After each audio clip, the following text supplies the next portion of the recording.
Hey everybody, this is Mike Anderson along with my awesome teammate Sheryl Driggers. Sheryl, happy Monday. How are you doing today, ma'am? I am doing fantastic. Back from the Global Leadership Summit and ready for a great week. Awesome, awesome, man. I can't wait to hear about that. Today's podcast is coming to you live again on the road with Mike Anderson and Sheryl Driggers. We got to update that title slide, Miss Sheryl. But There we before we get started, do you mind just kind of reading these antitrust guidelines for me before we get go. started with everybody? Absolutely. I'd be glad to. All right. Antitrust. Today, it is understood that in today's webinar, we will not discuss any issues that would violate antitrust guidelines. Avoiding violations of the antitrust law is the responsibility and legal obligation of the business owner. Any discussion of current prices, discounts with a competitor should be avoided. In our industry, this includes discounts, time hourly rates, charges to insurance companies, individuals, fleet owners, dealers, or other shops that repair vehicles. Survey of prices, discounts, and costs are permissible, but only under strict guidelines and only if they are not part of a conspiracy to fix prices or to otherwise restrain trade. Cost studies that lead to price fixing, price stabilization agreements violate United States and Canadian antitrust laws. Remember, the prices charged must be calculated and determined by the business owner alone. These prices should take into account the cost of doing business and include allowances for reasonable profit.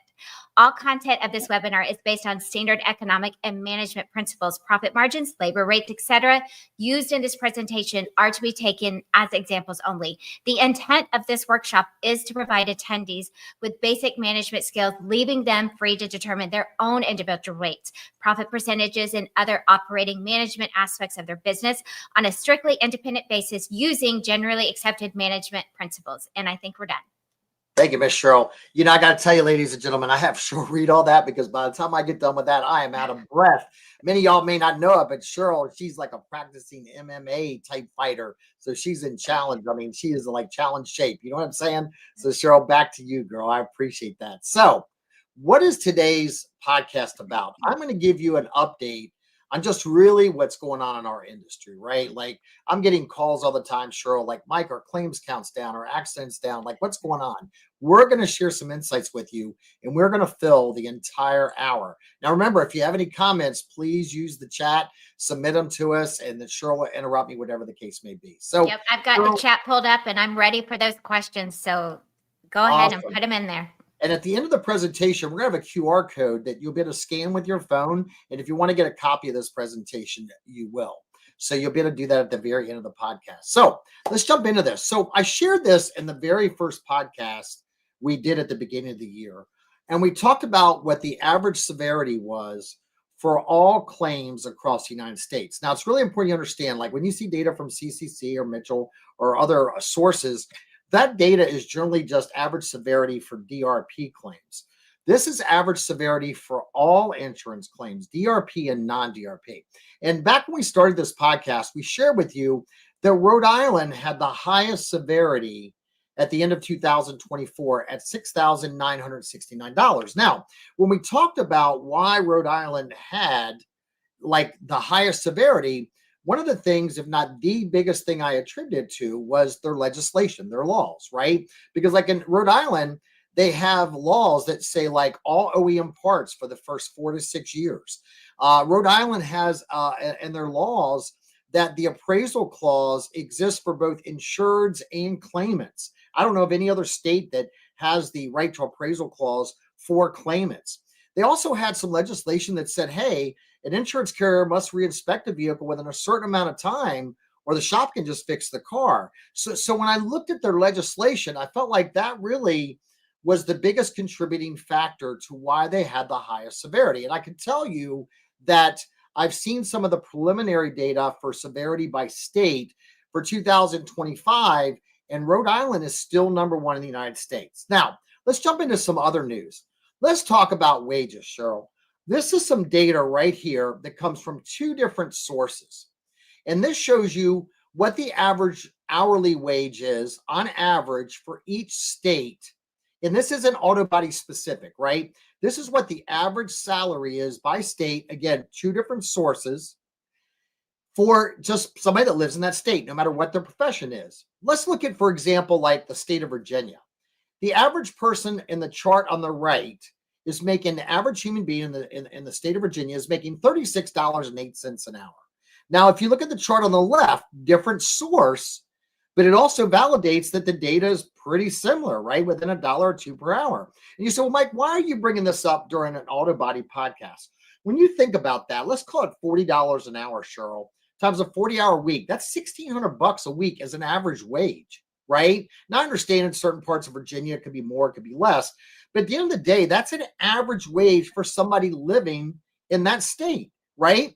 And I will just tell you, I always hear people talk about how we have a hard time hiring people in our industry or getting somebody to wash cars. Well, let me just tell you, I love you, but it's because you don't pay them enough, right? You're not paying them enough. And you say, well, Mike, I can't afford to pay them. I get it. I will tell you that it's high time our industry takes a hard, long look at what we are compensating people for in our industry, whether it's somebody to wash cars, somebody that writes estimates or repair plans, somebody that fixes vehicles, whatever that case may be. Because, ladies and gentlemen, I don't feel like we're competitive enough with wages, not to mention benefits. Now, shout out to SCRS because some of the things they did with the 401k and health insurance policies, right? By the way, we participate in that at Collision Advice. So if you're not taking advantage of that, take advantage of reaching out to Aaron Schulenberg and understanding more about the benefits. But let's get back to wages, right? At the end of the day, the only way in my perspective, Sheryl, that a body shop can pay people more is either A, their labor rates go up, or B, they get paid more non-included operations, right? Or a combination of the two. But at the end of the day, I can just tell you the data I see from other industries, our wages are not that competitive. Sheryl, what are your thoughts on that? Yeah, absolutely. I did a session a couple of years ago on what technicians want in a workplace and did some research on the increase that we have experienced, whether that is in our garage keepers, our garage liability insurance, our health insurance, everything that it costs to run a business. And we're not increasing our labor rates at that same rate. So absolutely. Yeah, and I'll look at our health insurance, Cheryl, at Collision Advice. I mean, our health insurance went up this year. Our health insurance went up last year, right? At the end of the day, not to mention the money that a shop has to pay to invest in OEM certifications and training and equipment. I'll tell you, I think like rivet guns and spot welders are going to become almost like computers where they go obsolete every couple of years. So just shout out to the industry. Evaluate your labor rates, evaluate your non-included operations. Now let's shift gears and let's talk about claims count decline. So this data was from John Yazwick and the Crash Network. It was just released last night. I got it in my inbox. And one of the things that you'll see that John Yazwick has published here, and I will also tell you the same information can be validated through Collision Week with Russell Thrall, and that is that claims frequency has declined, right? Claims frequency has declined. Now, let me just tell you, when you're looking at data, Sheryl, there's two different types of data we got to look at. That is accident frequency and then claims count, because that data is different, right? If you see me looking up, it's because I'm looking at you, Sheryl, in this screen, I'm looking at my PowerPoint, right? There's claims count, what's frequency of people filing claims with insurance companies, and then there's accident frequency. And what I can tell you is that both of those have declined. Both accident frequency, the amount of times that somebody's in an accident, has absolutely declined, but also the amount of insurance claims filed has declined. So let's talk about this, right? Here's another source, right? This is from Verisk, and it comes from a magazine called P&C Specialist. I subscribe to probably, I'm not embellishing, probably over 300 different publications that I view on a weekly basis. But when you look at this right here, this is claims volume trends from 2019 to 2024. And you can see that it took a dip in 2023, took another dip in 2024. And I can tell you that in 2025, again, the preliminary data that I've seen is it's declined, and now it's down probably around 29 million. So again, understand there's a difference between vehicle accidents versus claims filed with an insurance company. And I can tell you that both of those have declined. Now, a lot of people, you may ask, what's that link on the bottom? That's the link to the data source where I got this data from. So, I got to tell you, somebody shared recently on social media, said, why do you want to go listen to Mike Anderson talk? He talks about the same stuff every single day. Well, I'm going to share with you, most of the data I'm giving you, articles are from the last 60 to 90 days. But let's shift gears a little bit.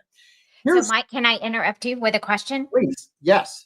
Okay, so we've got a LinkedIn user that has a question. With higher pay and longer hours, how are shop owners balancing work satisfaction with keeping the business profitable? I got to tell you, that's a great question. And Cheryl, I'll let you take a stab at that in a minute. But I'm going to tell you right now, when I was in the military, like depending on what your profession was in the military, you got paid like hazardous duty pay. Like someone that's in the airborne jumps out of an airplane, they're going to get hazardous duty pay. Somebody's a bomb tech, they're going to get hazardous duty pay, right? And like so at the end of the day, I got to tell you, for any insurance companies listening, I'm going to tell you right now, being an estimator in today's world is highly, highly stressful. It's always been stressful, but it's stressful on a whole nother level right now, right? Especially when you're dealing with keyboard warriors. With higher pay and longer hours, how are shop owners balancing worker satisfaction? I got to tell you, I don't think I think that most shops, you can't run lean anymore in the office. Like you got to be fully staffed so you're not putting so much on your people. I think you also have to offer, like in some cases, 4-day work weeks. Some of my best clients, or our best clients and friends in the industry, are offering 4-day work weeks. But sure, what are your thoughts on that question? Yeah, you're right. We have seen just an increase on the administrative burden that's on the shops versus what it was 5, 10 years ago.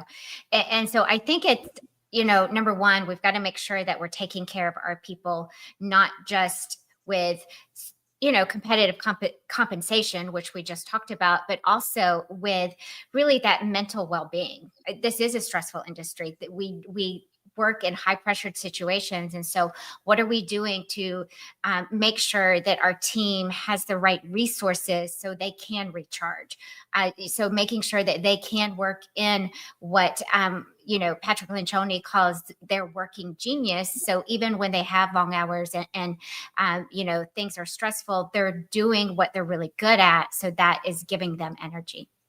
Yeah, 100%. And I think also as an owner or manager, you got to have almost like, I don't know, moral obligation is the right word, but I think you've got to be sensitive to know and recognize when your people are close to burnout Mhm. and find a way to step in and take something off their plate. So, great question. Right. Let's shift back to accident rates. Again, we're talking about accident frequency, not insurance claims filed. Again, two different data sources, right? If you look at the chart on the right hand side, let's look at Texas, for example. 3.8% of the drivers in that state are going to be involved in an accident. 3.8%. I can tell you a few years ago, that was 6 or 7 or 8%. Now you say, well, Mike, how do I know that data is accurate? Well, let's look at the data on the left hand side, right? Change in accident rates by state, right? Let's look at Texas again. You'll see the different color blue. Again, you'll see that's trending downwards where there is a decline in the amount of crashes, right? So at the end of the day, I can source this from 5 different sources, and I can tell you the amount of accidents that are occurring in most states. I didn't say all, I said most states, because you see New York might be an exception on the left-hand side, has absolutely declined. Now, let's talk about a couple other statistics. Uninsured motorist, right? Uninsured motorist. You'll see that in 2017, 12.4% of motorists were uninsured. In 2023, 15.4% of motorists were uninsured, right? So understand that the higher percentage of uninsured people that you have, then the less likely are they to have full coverage, which means they don't have full coverage. So insurance can't cover their accidents. Here's some good news. In 2023, 1 out of 7 motorists were uninsured. Today, that number is 1 out of 10. So that means there's not as many people uninsured as what there was 2 years ago. That is good news for our industry. So there's less uninsureds. Now, one of the reasons you have less uninsureds, if you're back to seeing more people leasing or buying vehicles. So when they lease or buy a vehicle, then it's kind of mandatory. They have to carry full coverage. So this is a good trend for our industry.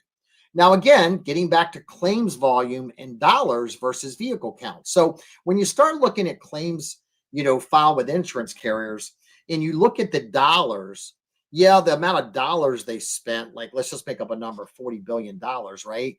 That doesn't necessarily mean you have as many people file insurance claims because of the fact that severity has increased. And this is some data that kind of supports that. Now, let's get back to talk about why there's less accidents. Let's talk about why there's less accidents, not less insurance claims. We're going to talk about that in a minute. I'm going to talk about why there's less insurance claims. Let's talk about why there are less accidents.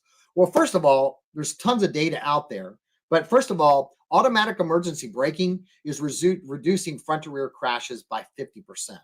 Blind spot monitors are reducing lane change accidents by 27%. And understand that as we sell more newer vehicles, or more vehicles are totaled and they buy a newer vehicle, these vehicles are going to see ADAS. We're going to see that data is going to continue to increase. We're going to see less accident. I'm sorry. You're going to see that ADAS is going to increase the impact it has in regards to the amount of accidents that actually have. Here's another data source right here from Automotive News. Automatic emergency braking reduced front to rear crashes by 57%, right? So at the end of the day, understand this, ADAS works. ADAS works, right? But we also know people are filing less insurance claims because they've had a 43 to 53% insurance premium increase in the last 4 years. I'm going to share that data with you in a minute. Here's another data point for you. 27% of consumers last year increased their deductibles. We also know total losses now are almost 30%. So there's a lot of reasons why we have less accidents, ADAS. The thing that scares me more about that is because I feel that most people are still not doing ADAS correctly, right? And we know that ADAS prevents accidents, and you're not taking and doing ADAS properly, calibrations properly, you're going to be open for a ton of liability. I just got to throw that out there, right? Now, let's talk about total losses. Total losses have increased. Total losses are about 30% of all claims now. Why is that?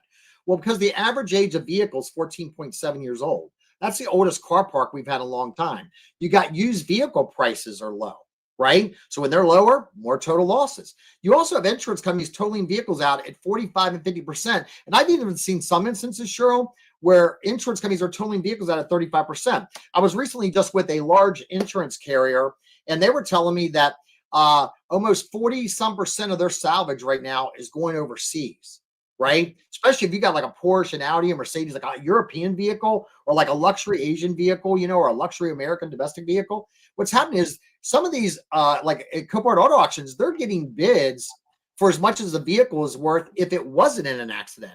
And then you got 40% of the salvage going overseas. So the insurance companies are totaling vehicles because the average age of the vehicle. They're totaling it because length of rental is high. They're totaling it because ADAS calibrations or severity or whatever, but they're mostly totaling because they're also getting really large, bids from overseas buyers. If you ever get a chance, go to some of those like auto auction websites, and you can actually see the flags of some of the countries people are bidding on vehicles from, and you'll see a lot of it's going overseas. That's why, again, if somebody shops, they want total losses because they're making it off of storage and admin. Somebody shops, they don't want total losses. They want vehicles to fix. All I can tell you is it's really important that you're involved with your state legislation in regards to total loss legislation. Now, again, this right here comes from LexisNexis. This is pretty accurate information, pretty recent information, that they said 30% of collision claims ends in a total loss. And that is actually increased by 4 or 5% since the previous year of 2023. Let's talk about vehicle thefts. A lot of times we think about insurance claims being filed, Cheryl. Everybody thinks, well, there's less accidents. Because there's less accidents, there's less insurance claims. What about vehicle thefts, right? Look at this. 2020, 9.9% more vehicle thefts in 2020 than 2019.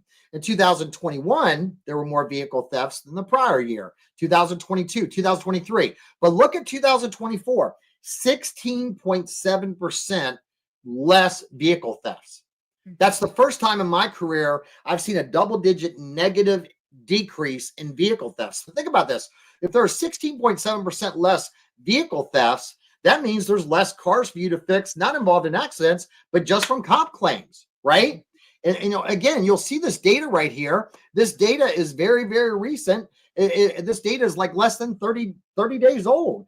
Now, again, I know there's some vehicle manufacturers that had some ignition switch issues with theft and stuff, and that got corrected. Maybe this contributed to it. But at the end of the day, what I can tell you is there's less comp claims in regards to vehicle thefts. So again, our shops declined in regards to the amount of accidents. Yes, our industry, less accidents and less insurance claims, right? So I will tell you, people keep saying, well, Mike, is this the new norm? I don't think it's the new norm. I think it's the old norm than we were before COVID, and everybody forgot what it was. And people hired more people because we had all this pent-up demand coming out of COVID, and now we're back to the normal. And I will tell you right now, Sheryl, I believe whether you call it the new norm or back to the old norm, this is the way it is. Let me tell you right now, if you're a body shop and you're sitting around waiting for it to go back to like it was a year ago, you're going to be waiting forever. I'm just going to tell you right now, I'm not trying to be Debbie Downer. I'm not trying to be a negative person. I'm being a realist that if there was ever a time to examine your expenses right now or look at your overhead, now is the time to do it. And you need to right size your organization. You know, no matter what stakeholder you are, you got to right size your organization for the business client we have today. You know, Sheryl, speaking of unscheduled estimates, right? I know you do a lot of sales training. Like, I got to tell you, it amazes me that, you know, people get a customer and wants to get their car fixed, and we're just not dealing with them with a sense of urgency. Any thoughts around that, Sheryl?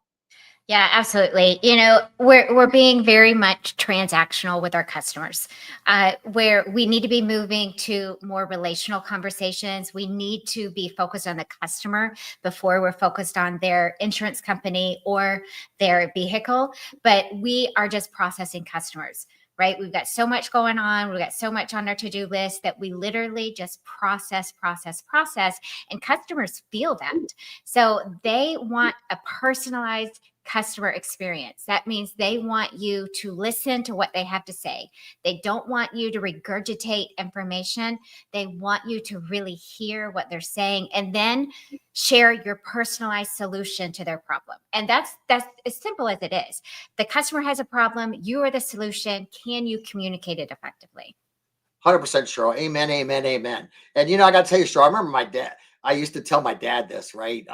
My dad would argue with people about why they didn't have to get 3 estimates back in the day. And I remember somebody once told me, they said, people don't want to lecture. They just want their car fixed. And I think we got to remember that. So spot on, Sheryl. So let's talk about some insurance trends. Let's talk about customer pay. I'm going to tell you this right now, and I mean this in love. If your customer pay is less than 20% of your total RO count, you are scaring customers away. I'm going to say that again. If your RO count, you know how like you track it in your management system, like the referral source and insurance source, if less than 20% of your RO count is customer pay, I will tell you right now, 100% you're scaring people off. And I'm going to show you some proof on that in a minute. Number one is you got to remember customer pay is growing, right? It is absolutely growing. Number one, because more people are carrying higher deductibles. Number two, people have had huge insurance premium increases in the last couple of years, and they're reluctant to file a claim. And you've also got more teenage drivers than ever before, and so that has to impact it. Matter of fact, look at some of this data right here. December 31st, 2024, article on the left-hand side, right? It said that car insurance premiums hit a 4-decade high last October.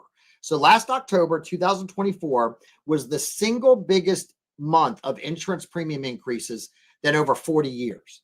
Look at the article on the right-hand side, August 8, 2024. And I know you said, well, Mike, I thought you were saying this data is 30, 60, 90 days old. It will be. Hang on, I'm going to show you in a minute.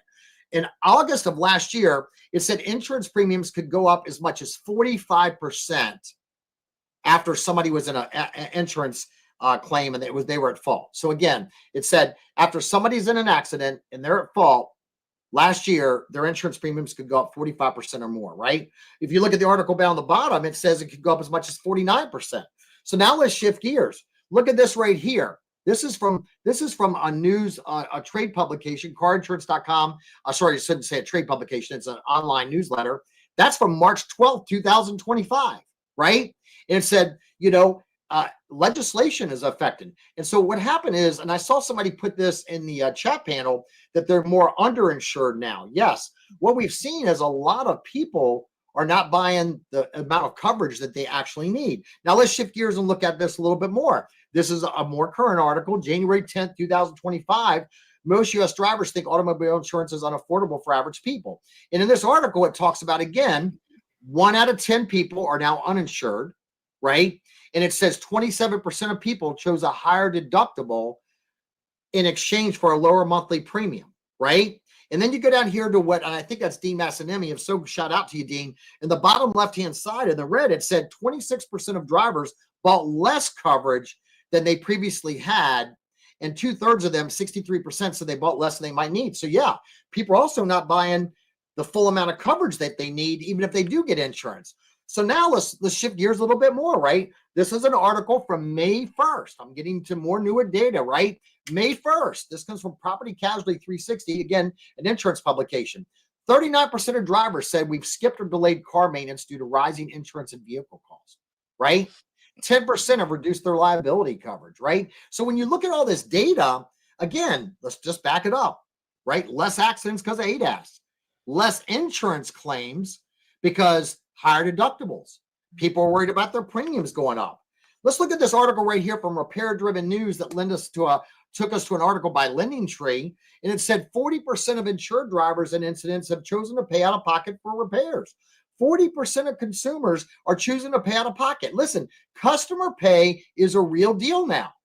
This comes from a publication that's called Jerry. Jerry helps consumers to take and shop insurance. And also, this is some data from the U.S. Bureau of Labor, right? So when you look at this, this is just another data source that shows you 27 to 30% of consumers increased their deductibles last year, right? Let's shift gears to more. And here's what I really want you to look at this.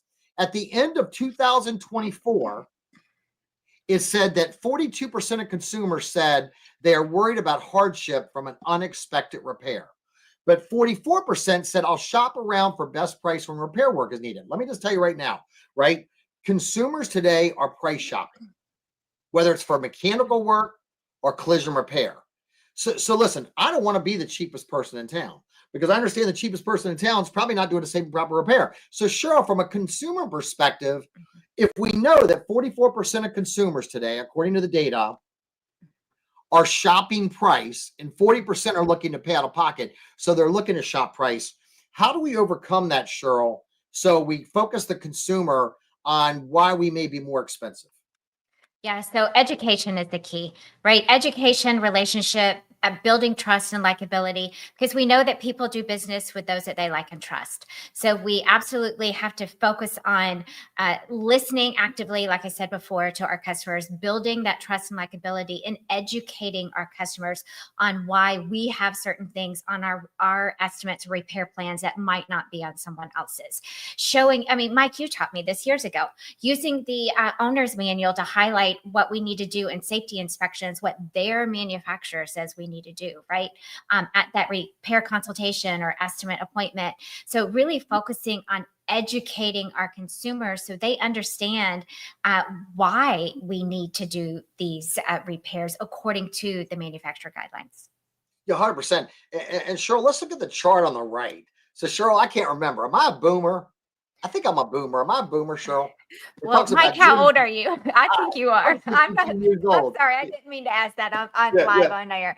It says Gen Z millennials, boomers, which I think are old people like me, right? It says that 22% of them said I couldn't afford to pay a $1,000 repair bill right now. And then 28% said I'm always or more often worried about an unexpected repair bill. And then you see it varies by Gen Z millennials, right? Now, again, people say, well, Mike, that's what they got insurance for. But ladies and gentlemen, I'm going to share some data with you in a minute. Just understand this. Consumers are concerned about paying for repairs of their vehicle. Most of them don't have the money. And so at the end of the day, but they still may not file an insurance claim because of the fact they're worried about their premiums going up, right? So look at this right here. This is an article and this is a publication. And I want you to look at this, right? It says if somebody is at fault, now this is pretty much all insurance companies. If somebody's at fault and their collision repair damage on their vehicle is going to cost over $2,000 and they're at fault, they're going to have, on average, a 57% insurance premium increase, right? Now, if it's under $2,000, they're going to have a 56% insurance premium increase, right? Look at, so when you start looking at this, depending on who's at fault and how much it is, people's premiums are going up 50, 60%. I got to tell you. Yeah, go ahead, Cheryl, go ahead. Well, we've got a question in the chat panel. It's from Dean Mass. So if this is Dean Massimini, this is him. What do you see or think an average customer will consider paying out of pocket before turning in a claim? What is the max limit someone might absorb? So I can tell you, I had my shops, I got out of my shops in 2010. But I can tell you, in 2000, 2005, we had customers paying out of pocket, $3,000. And I understand that can vary based on, what the average income is in your area and what type of vehicles you fix. Obviously, a luxury vehicle customer is going to pay a lot more out of pocket than maybe somebody that's driving a lower base vehicle. But I think it's all about, I would say that sweet spot could be 4 grand, Dean, 4 grand, right? And it could be even higher based on that, is the vehicle drivable or not and what they're paying in premiums. Here's what I will say, Cheryl. I think most people, if this was a triangle and the top of this triangle is 5 minutes and the bottom of it is an hour, most people are spending less than 5 minutes with that consumer. I think we got to flip it upside down and we got to spend more time with that consumer. And I think what we need to do is we've got to educate that vehicle owner. And just like, I think when somebody comes in or they want an estimate or repair plan, whatever you want to call it, that we say, look, are you thinking about going through insurance or have you considered the pros and cons of filing a claim or paying out of pocket? And I think we got to change, excuse me, the conversation we're having with the vehicle owner. And I think we got to educate them, right? Educate them. Because when somebody comes in that's uneducated, they might not be willing to pay out of pocket. But once we educate them and say, hey, your premiums could go up 57%. What are you paying a year? Well, I'm paying $3,000 a year in insurance. Well, guess what? Now your rates are going to go up, say, let's call it $1,500 a year. I'm just making that number up for the next 5 years. That's 7 grand. You got any teenagers that are going to start driving? Yeah, I got a 15-year-old that's going to get their license next year. I think we have to educate people about whether they should pay out of pocket. And if they're educated, I think they are probably going to be more willing to pay a higher amount out of pocket than someone that's not educated. But let's go back a minute. Cheryl, I got to tell you that I believe that body shop people have forgotten how to sell.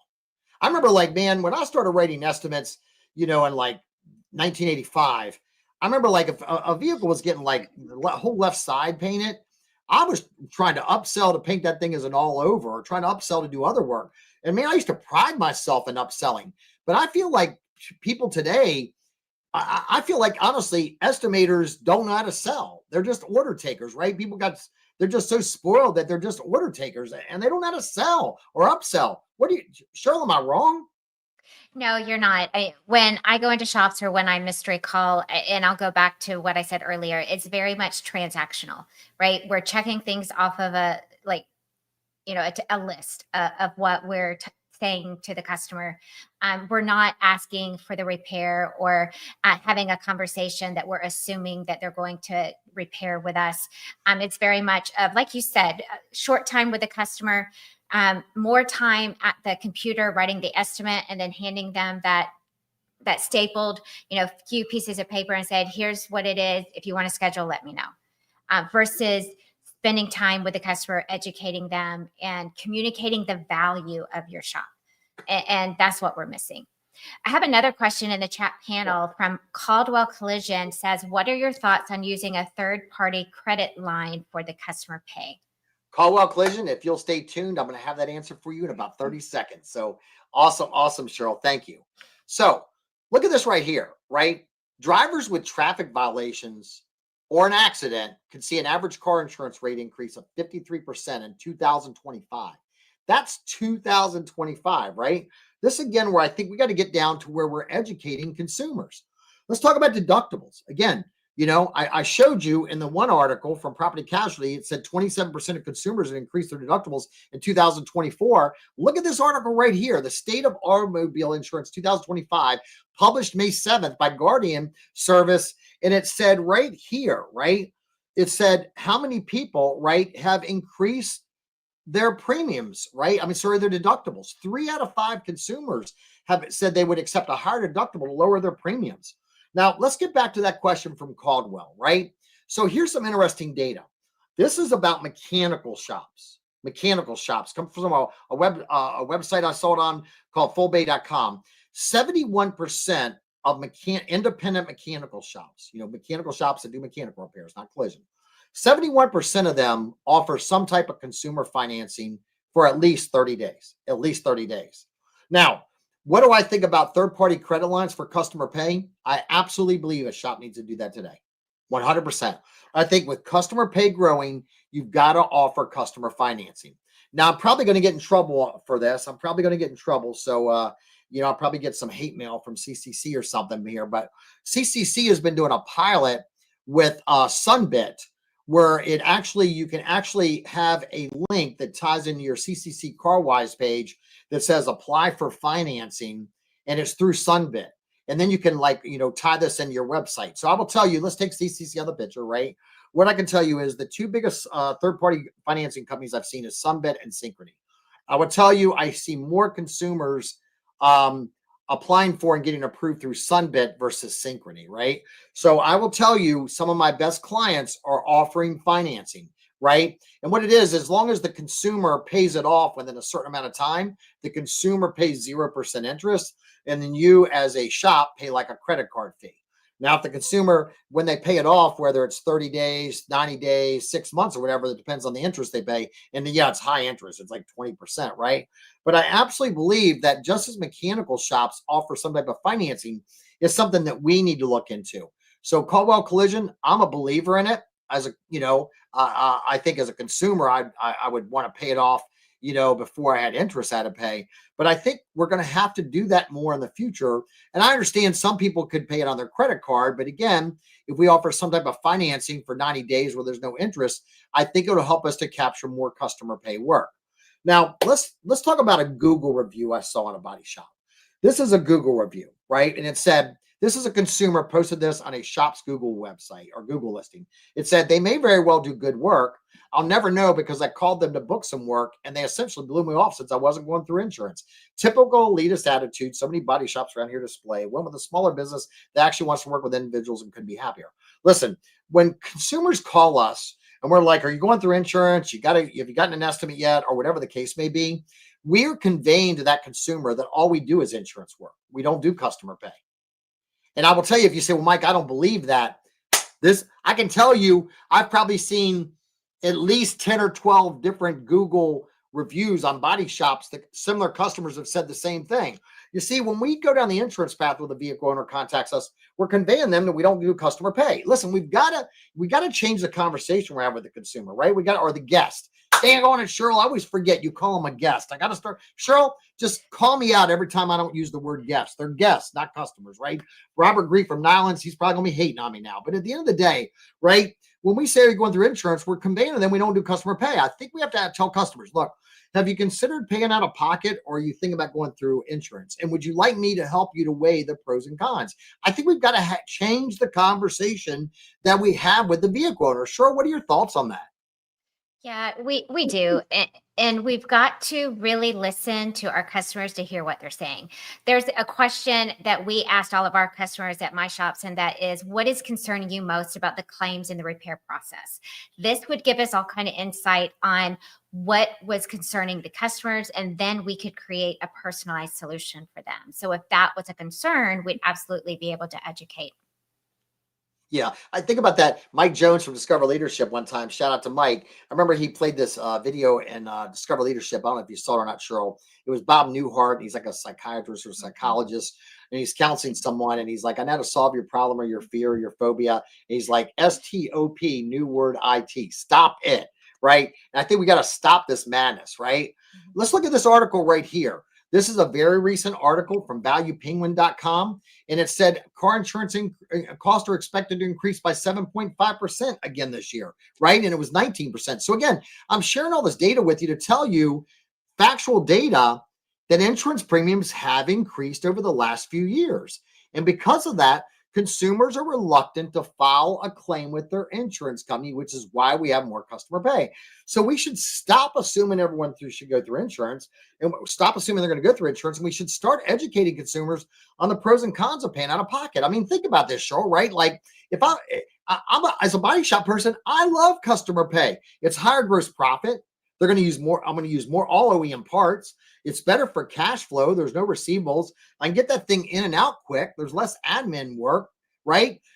What's a negative of customer pay? You got to make sure you write the sheet right the first time, because it's not like you can have a supplement on it, and you may have to offer customer financing and pay out like a credit card fee on that. But to me, the pros absolutely outweigh the cons. So why not push customers more to pay out of pocket, right?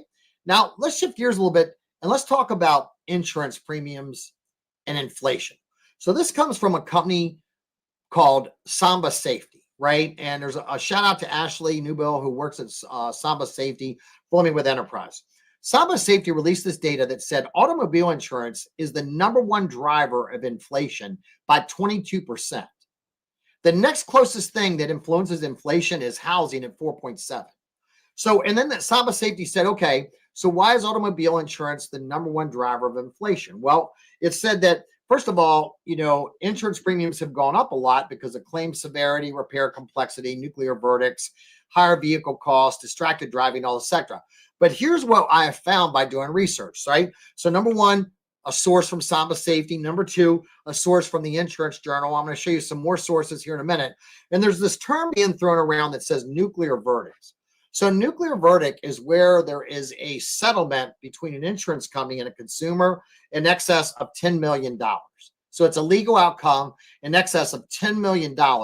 And generally that's going to be on a bodily injury claim, right? So if you look at this article right here, March 16, 2025, 3 emerging risks to watch: social inflation, right?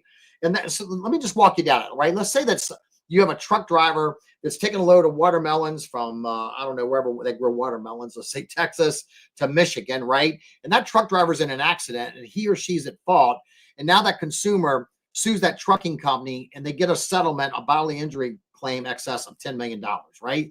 Now what happens is that trucking company, their insurance premiums go up. And because their insurance premiums go up, it costs more to transport watermelons or, lumber or building supplies or whatever. So all that then in turn, drives up insurance premiums, right? And if you look at this article from March of this year, you'll see that it said tort case filings per capita increased by 10% from 2012 to 2019.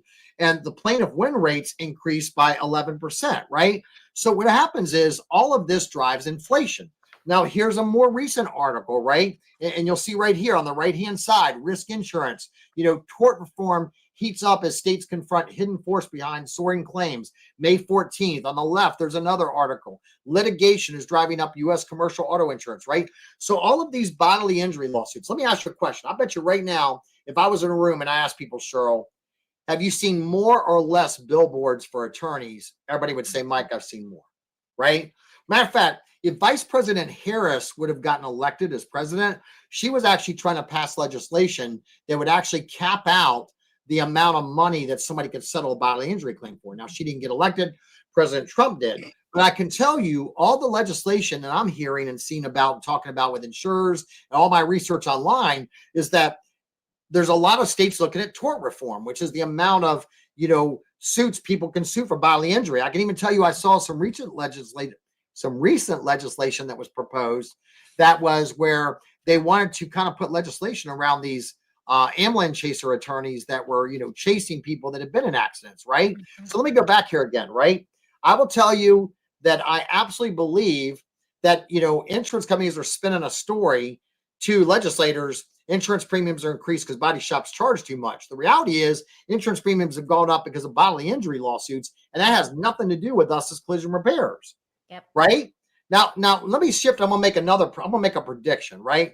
So in 2024, last year, this was an article from Carrier Management. It said inadequate casualty loss reserves, particularly for accident years 2016 and 19, had not been fully addressed and may require additional reserve strengthening. I'm going to make a prediction here.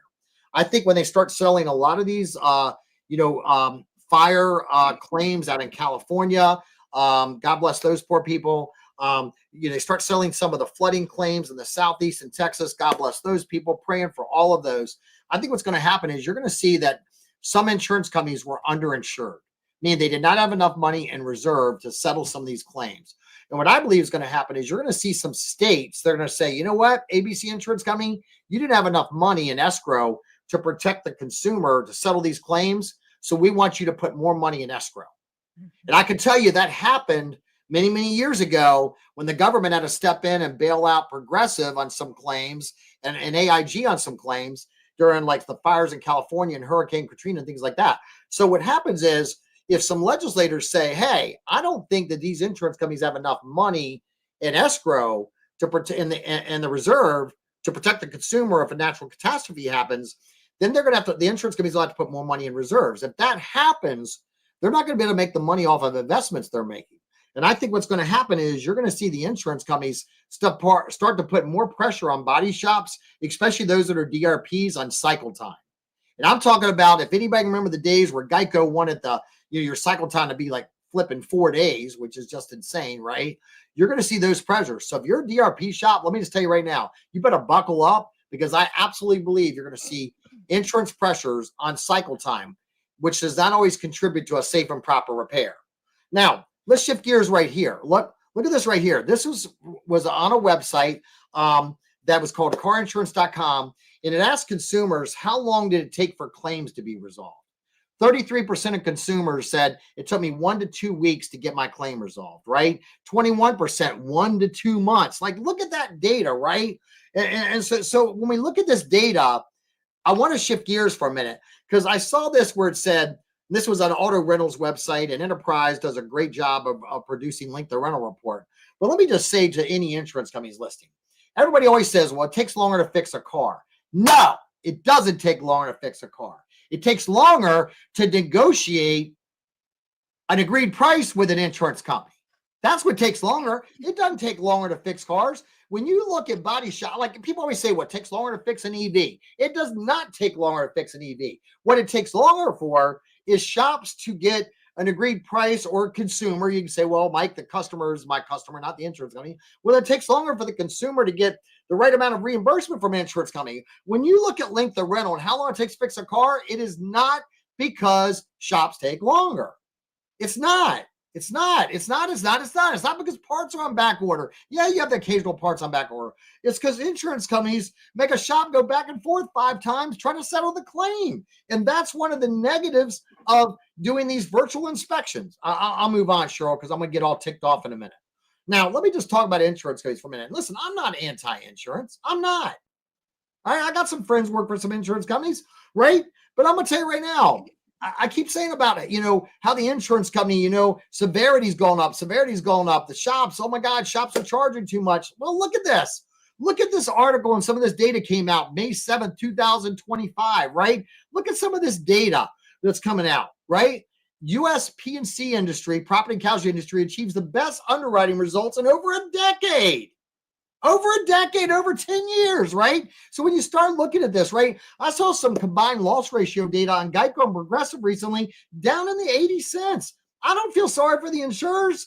Their combined ratios, or some of them are the lowest since 2013, right? Now, I'm not saying this just gives shops a license to go charge whatever they want, but at the end of the day, man, I mean, they're making money. They're not like going broke. I just got to put that out there.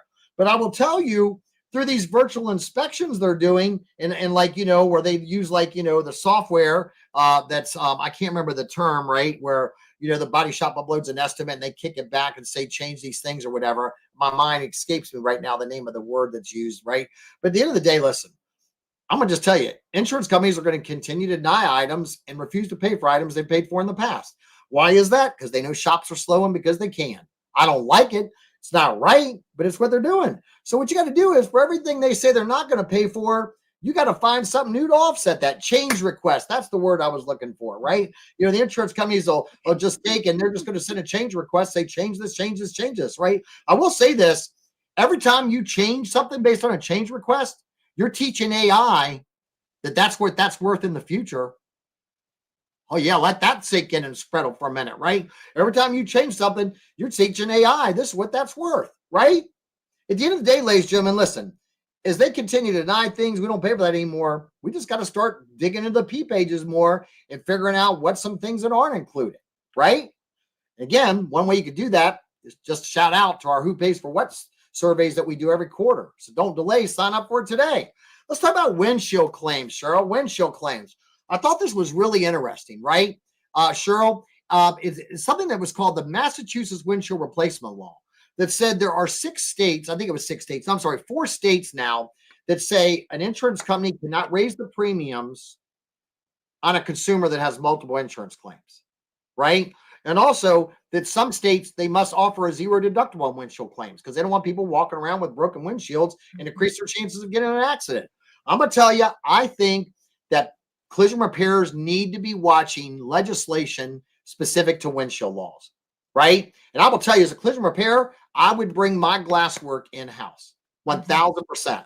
By the way, shout out to Kaizen Glass Training. Shauna and her team, they do an amazing job if you're looking for somebody to teach your techs on how to do glass properly. Now, let's talk about this, Cheryl, right? I always hear people say the average person has an accident every 7 to 10 years. So, man, I've been doing a ton of research on that. And I found 2 different articles that said the average person does not have an accident every 7 to 10 years, but it's actually every 18 years. Now, I saw this on 2 sources. All I can do is quote the sources. That's why I put the sources in here. But the average driver is only going to wreck 3 to 4 times in their life. That's only once every 18 years. So when you talk about why people don't have as many accidents or why they're not filing as many insurance claims, that old data point of once every 7 to 10 years, I got to call baloney on that. It's once every 18 years. So now that lends me to believe that, if somebody only has an accident once every 18 years and somebody they know has an accident, how do we make sure they don't forget who we are? And I think that's why, sure, we have to market so the consumer doesn't forget who we are. Absolutely. If they only have an accident once every 18 years. Sure, what are your thoughts on this? Absolutely. And that's why so many shops don't do any marketing, or they wait to do marketing until they're slow. We have to be in the community, building relationships at the dealerships, building relationships, supporting our previous customers, supporting our nonprofits within our community, and making sure our name is top of mind. 100%. There's nothing like grassroots marketing. Matter of fact, Cheryl, can you make a note on that? I think, Cheryl, you and I should do something on how to do grassroots marketing. Are you cool with that, Cheryl? Can I get an amen? Absolutely. Amen. Let's do it. Amen. All right. Let's continue on here. Let's talk about some OEM trends. I'm going to let you know this thing is not going to be over with at 60 minutes on the hour. We're going to run probably about an hour and 15 minutes. Let's talk about some good news, right? If you look at this data right here from Automotive News, this is from April 9th. This is newer news. So whoever my hater was that put that on social media that I'm always talking about old stuff, this is from April 2025, right? Said a record 20% of new vehicle buyers are getting 84-month car loans. God, Cheryl, 84 months. How many years is that? Cheryl, do you know how many months? How many years is 84 months? All I know is 5 is 60, 5 years is so 7 years. Yeah, amen. Yeah, or 7 years, 7-year car loan. That's like buying a flipping house, right? I know. So the good news for this is that if they have a car loan for 84 months, they've got to carry full coverage for a longer period of time. So that's some good news for us, right? Now, let's talk again a little bit, Cheryl. Let's talk a little bit about new vehicle sales, right? So we see that, consumers are financing vehicles longer and people are buying more new cars, right? If you look at this data over on the right-hand side, shout out to Collision Week for this. They said new vehicle retail sales for July 2025 were a 4%, 1% increase over 2024. Shout out to Russell Thrall, Collision Week. If you don't advertise, not advertise, subscribe to his publication. I encourage you to do so. But let's look at this. So there was 4% more people bought newer cars in July of this year than last year. Now, what does that mean? Well, the green arrow means it's good for our industry because they're fully insured. The red arrow means that vehicle's got ADAS. It's less likely that they're going to be in an accident. The green arrow means it's less likely to be a total loss if it is in an accident in the future. And the other news is that it's good news. It's more likely that vehicle is going to be connected through telematics, which means if it's connected to telematics, there's a chance that some of these automobile collision OEM assistant apps can refer work to us, right? Now, let's talk about apps a little bit. Love me some John Eck from GM, right? Now, at SEMA last year, John Eck talked about how GM Collision Assistant app helps to contact drivers at accident scenes. So I got to tell you, I was doing an event live for Axo Nobel out in California about a month ago.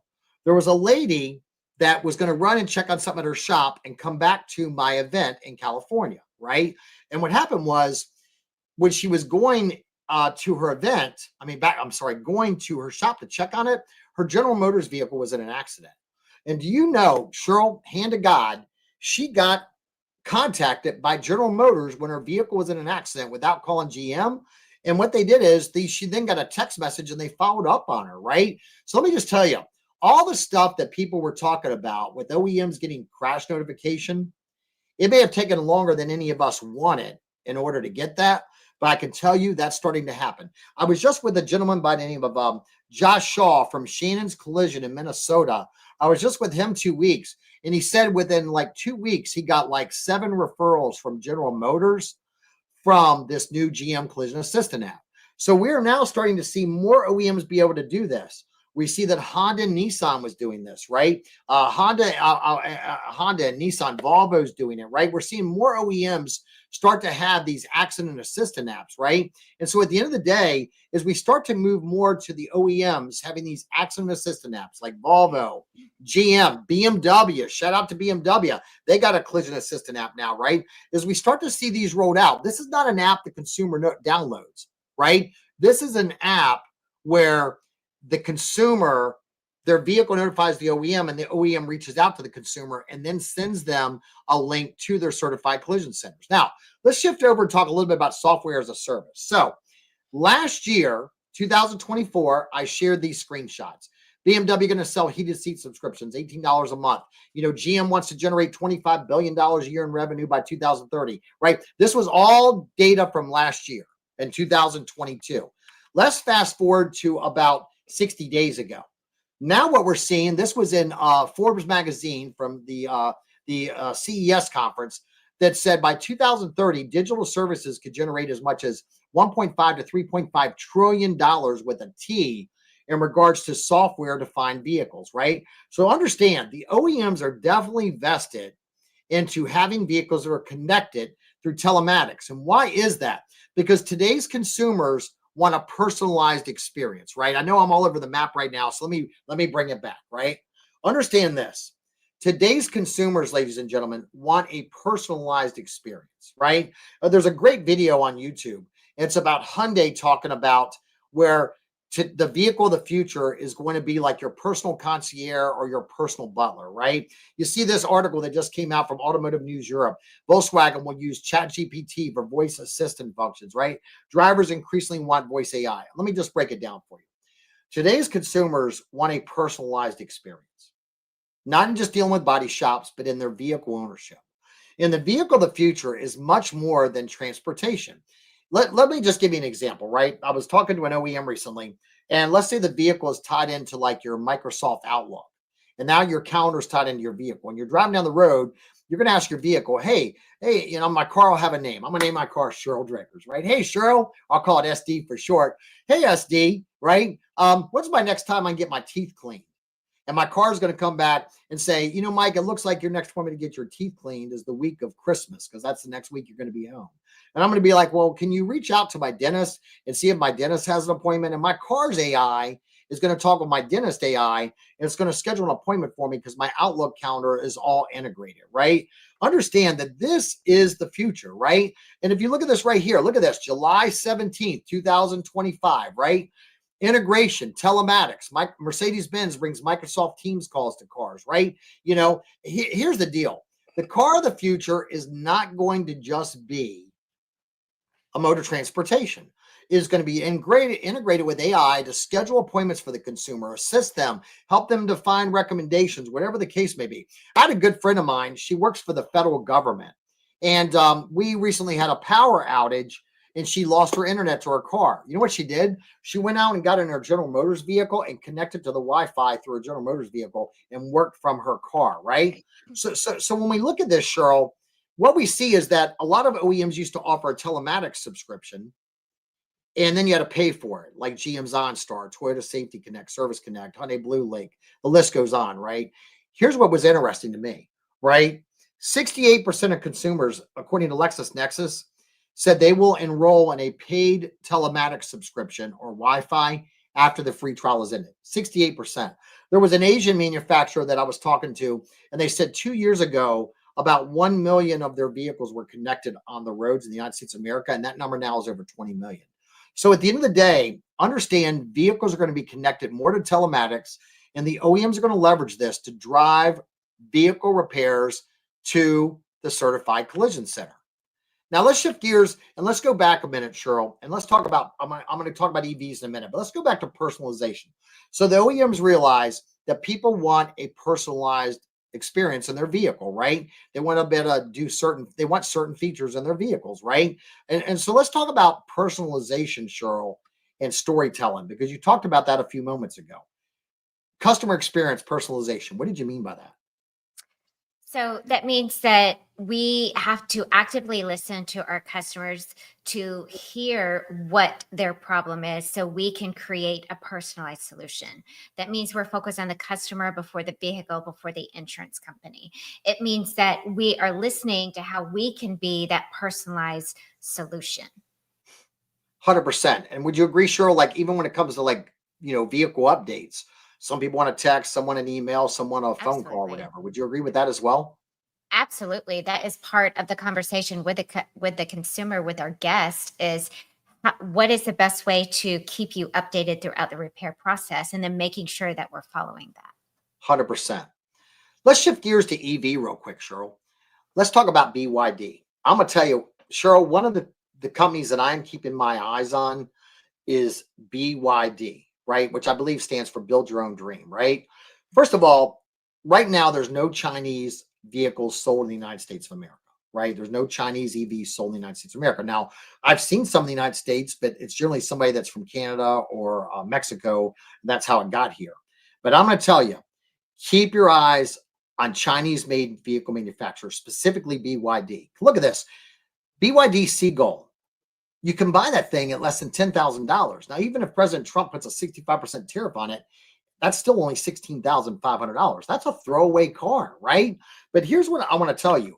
Keep your eyes on these Chinese EVs if they come to the US. And here's why. Look at the BYD. It'll charge in 5 minutes enough to go 400 kilometers versus a Tesla takes 15 minutes to charge it to go 275 kilometers. That means you can charge this Chinese made EV in the amount of time that it takes to pump gas, right? Now, this comes from Bloomberg News.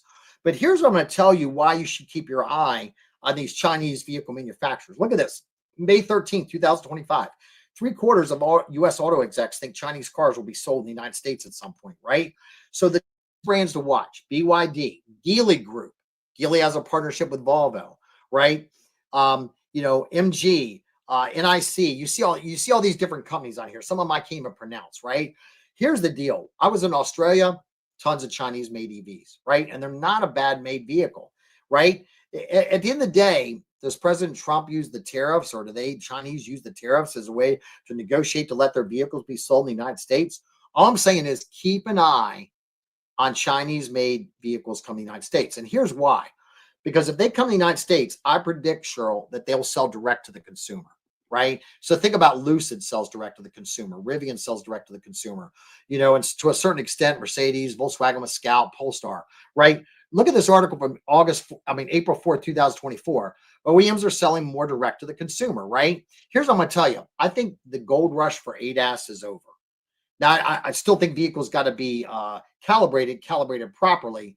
I just mean that the gross profits some shops were making on that, the insurance companies are real on that end, right? Insurance companies through this bunch of baloney crap with Opus and State Farm and Geico and Aztec, which is a bunch of baloney, right? They're just trying to reel in that pricing. I get it because not everybody's fair and reasonable, right? But here's what I believe. I believe the next big gold rush is not ADAS, but it's the OEMs that sell direct to the consumer needing service centers to service their vehicles' mechanical work. Look at this. Look at this data right here. This comes from a company and a source that I deal with, right? It says top performed EV services today. 65% of electric vehicles, the number one thing they need serviced on is tires. Number 2, brakes. Number 3, suspension. The average EV vehicle, based on what I've heard, they go through tires every 15 to 20,000 miles versus a nice vehicle, which is like 30,000 miles. So I'm just going to say this. If you are pursuing the EV certifications, think about making sure that your shop could also be not just ADAS, but multi-purpose for EV for the service for those OEMs that sell direct to consumer. Okay, let's talk about the consumer experience. I'm going to try to wrap this up in the next 12 minutes.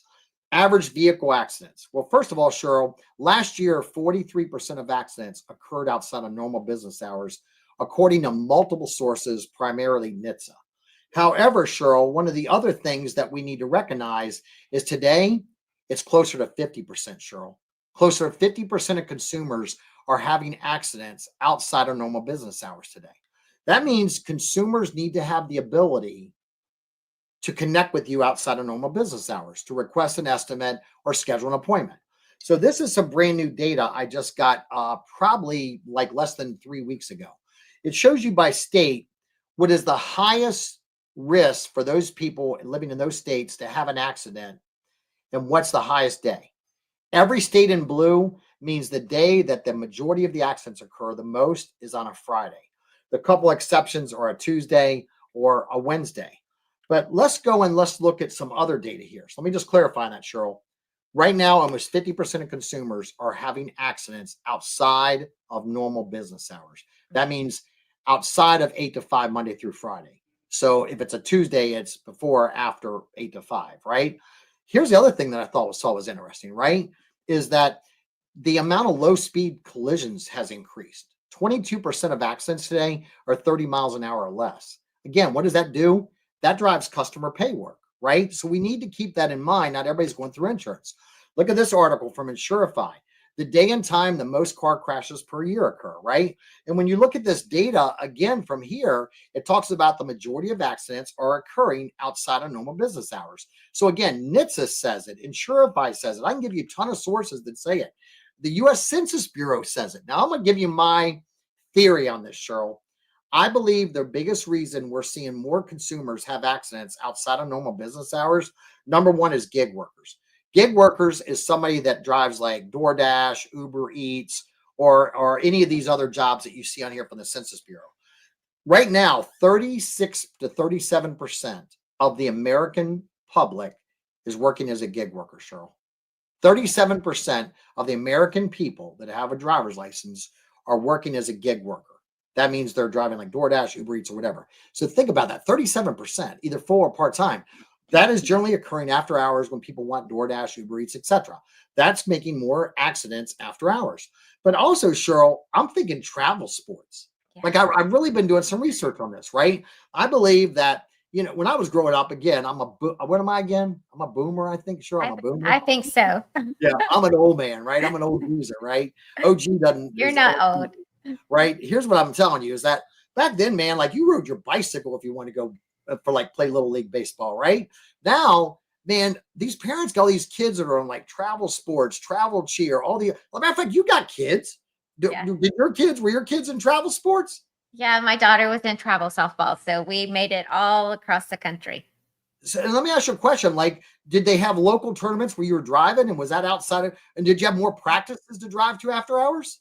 Oh, absolutely. So back then we lived in Tallahassee and her team was in Jacksonville. So Tallahassee to Jacksonville twice a week and then traveling to tournaments, which, Florida, Alabama, Tennessee, Yeah. Georgia. Yeah. And you're driving, right? To those. Yeah. To Colorado, we flew to all Oh, those. Yeah, we drove. So I think travel sports as well as gig workers is increasing the amount of accidents or incidences that occur outside of normal business hours. Not to mention, I think that is spiked why you see more teenagers getting their driver's license today because the parents are like, I'm tired of running your butt around everywhere and you need to drive yourself, right? Let's talk about post-collision emotional support. This is some data from LexisNexis. Now, this was for dealership service centers, not collision centers. I want to be clear on that. But it said 65% of consumers said they expected the dealership to follow up with them after they had repairs completed. Cheryl, do you think that same correlation applies to collision centers? And what are your thoughts about following up with consumers after they have their vehicles fixed with us, Cheryl? What's your thoughts? Absolutely. At my shops, that was the thing that we did 24 hours after delivery. We were following up with that customer to make sure that everything went smoothly on their way home, that when they got home, they didn't have any questions. Sometimes maybe they have other family members that will be involved in those conversations to see if anybody else had questions. And the response that we got from our guests when we would call was, oh my goodness, I can't believe you thought to call us. So absolutely, we should be doing that 100% of the time. And do you think that should be a phone call, Cheryl, or a text or an email follow-up? So I think it depends what the guest said their preferred communication method is, right? Because we're always going to what is best for the customer, not what's best for us. So if they said text message was what was the best way to communicate with them, then I'm sending them a text. If they said phone call, I'm calling them. So I always go back to whatever they told us is the best way to communicate. So, Cheryl, on a scale 1 to 10, how would you rate? How important would you rate like somebody has their vehicle fixed, following up with them after they pick up their vehicle on a scale 1 to 10? How would you rate that? Oh, 10.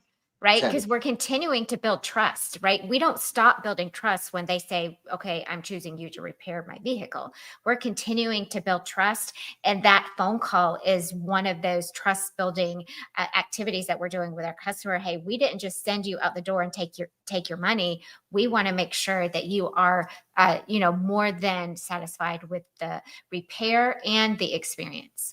Yeah, one of the things I used to do, Cheryl, is I used to take and I would record the production date of the vehicle. So let's say that your car was built on, I don't know, March of 2024. Then your car's birthday was, I just call it March. And then what would happen is whatever month your car was built in, every year we would send your car a birthday card. And we'd Yep. say, happy birthday to your car. Call us to schedule in celebration of your car's birthday. Call us to schedule your appointment. For a free car wash and a 10-point inspection, right? Because we want to just constantly market ourselves. And most people thought that was kind of humorous. We got about a 30% return on it. That's why, Cheryl, you and I got to do a ground root marketing thing. Yes, So, sir. Cheryl, as we wrap this up, let's just summarize this, Cheryl. Accident frequency is down. ADAS, absolutely not as many accidents. Claims frequency is down. Why is claims frequency down? Because there's less accidents. Why is claims frequency down? Because there's less thefts. Why is claims frequency down? ADAS. Why is claims frequency down as far as insurance claims made? People are reluctant to file an insurance claim because they're carrying higher premiums. Insurance claims are down because 27% of consumers increased their deductibles last year. So at the end of the day, you can take this message as two ways. Oh my God, Mike, you get nothing but bad news for us. Nope, it's all the way you look at it. At the end of the day, if somebody on the street's got cars in their lot, your goal is just to figure out, how do I get work from them? That's why they call it business, right? But at the end of the day, you got to market yourself. I'd say whatever you're spending on marketing, triple it, unless you're Tim Papp, right? Triple your marketing, right? And I will tell you, double down. Work on your customer experience. Work on your sales process. Don't be an order taker. Also, learn how to have a conversation with a customer where you're not alienating them if they're not going through insurance and they're going through customer pay, and spend more time educating them. So at the end of the day, I don't think the business is doom and gloom. Do I think it's ever going to go back to the way it was? No. I'll make a personal prediction. I think you're going to see a lot of shops go out of business in the next 18 months to 2 years. I think a lot of shops got their employee tax retention credits, their PPP loans. They got fat on the hog. They overextended themselves, and they're going to fall behind their bills. So at the end of the day, sometime the market will right size itself, and then we'll be back to square one.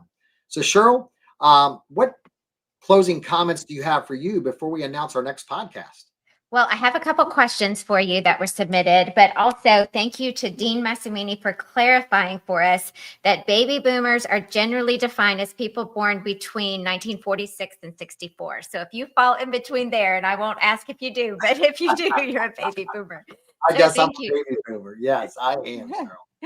All right. Thank you, Dean, for keeping us in line. All right. Couple questions. So the first one is, this is submitted by John. Are there any videos for any safety inspections you can share? Can Mike leverage some of the OEMs to make videos? Some of the repair procedures are hard to interpret, and the shop, dealer, and insurer are all reading them differently.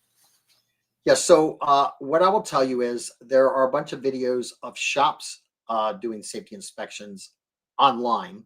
However, I cannot validate, because I haven't watched them all, to validate that they actually did it the correct way before I tell you to go watch it. I do know that Jason Bartman and Kristen Felder from Collision Hub, they do have one or two videos on safety inspections, which I would recommend. And as far as the OEMs developing something, I will say stay tuned. Stay tuned. If you are a Nissan Infiniti certified shop, I can tell you that Nissan Infiniti actually had us at Collision Vice build an e-learning module on safety inspections for service departments, and that's available to anyone that's a certified Nissan Infiniti collision center. If you have issues finding that, you can reach out to myself or Cheryl, and we can help you with that. But right now, there's no OEMs that have an official safety inspection training video, but I would say stay tuned, because we're in conversations with some of those OEMs, and I do appreciate you suggesting that to us. Okay, one more question. Are there more efficient and modern ways for shops to communicate with customers to keep them updated on the state or status of their collision repair? So I will tell you, I believe, and Cheryl, that's probably a question more for you, but and so give your perspective when I'm done. Personally, I believe you should ask every consumer or every guest, what is their preferred method of communication? And if they say text, email, phone call, that's how I'm going to update them. However, even if they say they want a text update, I'm still going to call all my odd number RO customers on Tuesdays and Thursdays, and all my even number RO customers, like, for example, Mondays and Wednesdays. I feel that even if they want text updates, I should still complement that with a phone call. And I just think communication is the number one thing that impacts your customer experience or guest experience. So I say reach out to the customer. Um, I'm not a big proponent of sending the customer the videos of the status of their vehicle. I understand there's companies that do that, and I know like Super recommends that. Um, I mean, I guess it's not a bad idea. You just have to ask the consumer.